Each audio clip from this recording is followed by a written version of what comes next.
So there's books missing from your standard issue Bible, something like 66 of them. So what happened is my son was about 9 years old and we were reading our Bible at night as we did often. And it was the Easter one. And he looked at me and he said, "Mom, why does God need the blood of a baby lamb?"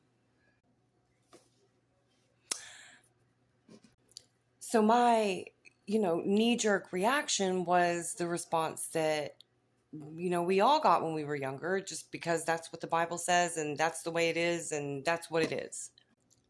So instead of doing that to my son, I said, "You know what, buddy?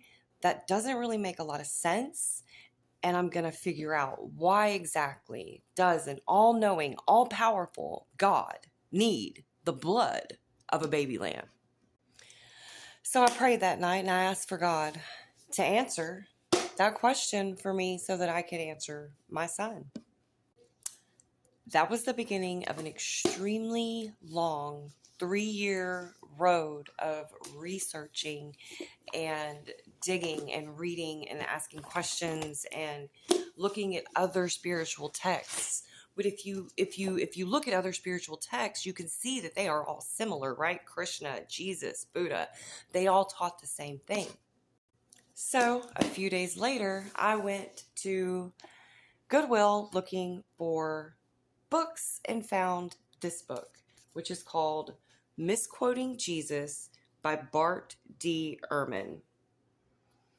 Full of where they misquoted Jesus and took his teachings out of context.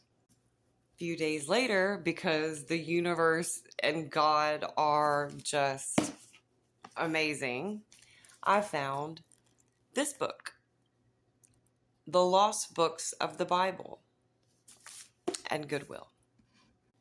So ask and you shall receive, seek and you will find. My chosen will perish for the lack of knowledge. These are some of the pages.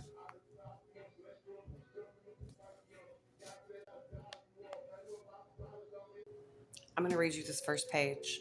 Christ was the joyous boy of the fields. We are not permitted to think that the shadows of Calvary darkened his pathway as a youth, and the apocryphal books of the New Testament show a great deal of the early life of Christ, not to be found in the 4 evangelists.